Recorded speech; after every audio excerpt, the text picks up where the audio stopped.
അപ്പൊസ്തലനായ പൗലോസ് കൊരിന്ത്യർക്കെഴുതിയ രണ്ടാം ലേഖനം അധ്യായം 12. പ്രശംസിക്കുന്നതിനാൽ പ്രയോജനമില്ല, എങ്കിലും അതാവശ്യമായിരിക്കുന്നു. ഞാൻ കർത്താവിൻ്റെ ദർശനങ്ങളെയും വെളിപ്പാടുകളെയും കുറിച്ച് പറവാൻ പോകുന്നു. ക്രിസ്തുവിലുള്ള ഒരു മനുഷ്യനെ ഞാൻ അറിയുന്നു. അവൻ 14 സംവത്സരം മുമ്പേ മൂന്നാം സ്വർഗത്തോളം എടുക്കപ്പെട്ടു. ശരീരത്തോടെയോ എന്ന് ഞാൻ അറിയുന്നില്ല, ശരീരം കൂടാതെയോ എന്നും അറിയുന്നില്ല, ദൈവം അറിയുന്നു. ആ മനുഷ്യൻ പർദീസയോളം എടുക്കപ്പെട്ടു. ശരീരത്തോടെയോ ശരീരം കൂടാതെയോ എന്ന് ഞാൻ അറിയുന്നില്ല, ദൈവം അറിയുന്നു. മനുഷ്യന് ഉച്ചരിപ്പാൻ പാടില്ലാത്തതും പറഞ്ഞുകൂടാത്തതുമായ വാക്കുകളെ അവൻ കേട്ടു എന്ന് ഞാൻ അറിയുന്നു. അവനെക്കുറിച്ച് ഞാൻ പ്രശംസിക്കും. എന്നെക്കുറിച്ചോ എൻ്റെ ബലഹീനതകളിൽ അല്ലാതെ ഞാൻ പ്രശംസിക്കയില്ല. ഞാൻ പ്രശംസിപ്പാൻ വിചാരിച്ചാലും മൂഢനാകയില്ല. സത്യമല്ലോ പറയുന്നത്. എങ്കിലും എന്നെ കാണുന്നതിനും എൻ്റെ വായിൽ നിന്ന് കേൾക്കുന്നതിനും മീതെ ആരും എന്നെക്കുറിച്ച് നിരൂപിക്കരുത് എന്ന് വച്ച് ഞാൻ അടങ്ങുന്നു. വെളിപ്പാടുകളുടെ ആധിക്യത്താൽ ഞാൻ അതിയായി നിഗളിച്ചു പോകാതിരിപ്പാൻ എനിക്ക് ജഡത്തിൽ ഒരു ശൂലം തന്നിരിക്കുന്നു. ഞാൻ നിഗളിച്ചു പോകാതിരിക്കേണ്ടതിന് എന്നെ കുത്തുവാൻ സാത്താൻ്റെ ദൂതനെ തന്നെ. അതെന്നെ വിട്ട് നീങ്ങേണ്ടതിന് ഞാൻ 3 വട്ടം കർത്താവിനോട് അപേക്ഷിച്ചു. അവൻ എന്നോട്, എൻ്റെ കൃപ നിനക്ക് മതി, എൻ്റെ ശക്തി ബലഹീനതയിൽ തികഞ്ഞു വരുന്നു എന്ന് പറഞ്ഞു. ആകയാൽ ക്രിസ്തുവിൻ്റെ ശക്തി എൻ്റെ മേൽ ആവസിക്കേണ്ടതിന് ഞാൻ അതിസന്തോഷത്തോടെ എൻ്റെ ബലഹീനതകളിൽ പ്രശംസിക്കും. അതുകൊണ്ട് ഞാൻ ക്രിസ്തുവിനു വേണ്ടി ബലഹീനത, കയ്യേറ്റം, ബുദ്ധിമുട്ട്, ഉപദ്രവം, ഞെരുക്കം എന്നിവ സഹിപ്പാൻ ഇഷ്ടപ്പെടുന്നു. ബലഹീനനായിരിക്കുമ്പോൾ തന്നെ ഞാൻ ശക്തനാകുന്നു. ഞാൻ മൂഢനായിപ്പോയി. നിങ്ങൾ എന്നെ നിർബന്ധിച്ചു.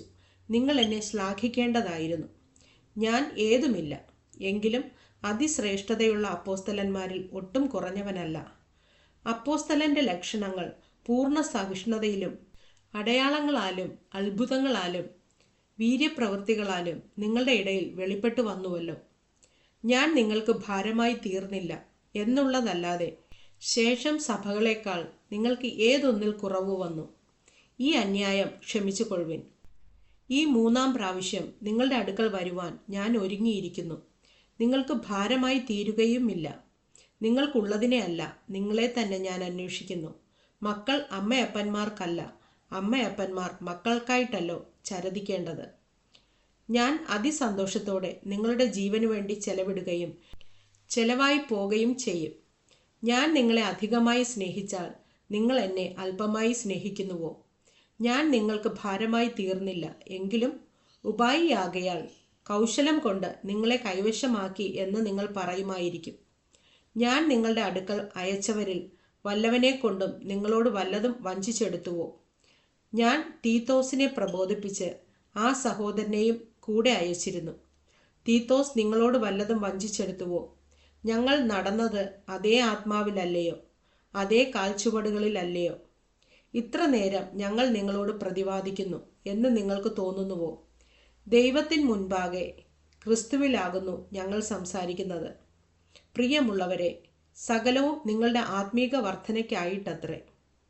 ഞാൻ വരുമ്പോൾ ഞാൻ ഇച്ഛിക്കാത്ത വിധത്തിൽ നിങ്ങളെ കാണുകയും നിങ്ങൾ ഇച്ഛിക്കാത്ത വിധത്തിൽ എന്നെ കാണുകയും ചെയ്യുമോ എന്നും, പിണക്കം, ഈർഷ്യ, ക്രോധം, ശാഠ്യം, ഏഷണി, കുശുകുശുപ്പ്, നിഗളം, കലഹം എന്നിവ ഉണ്ടാകുമോ എന്നും, ഞാൻ വീണ്ടും വരുമ്പോൾ എൻ്റെ ദൈവം എന്നെ നിങ്ങളുടെ ഇടയിൽ താഴ്ത്തുവാനും പാപം ചെയ്തിട്ട് തങ്ങൾ പ്രവർത്തിച്ച അശുദ്ധി, ദുർനടപ്പ്, ദുഷ്കാമം എന്നിവയെക്കുറിച്ച് മാനസാന്തരപ്പെടാത്ത പലരെയും ചൊല്ലി ഖേദിപ്പാനും സംഗതി വരുമോ എന്നും ഞാൻ ഭയപ്പെടുന്നു.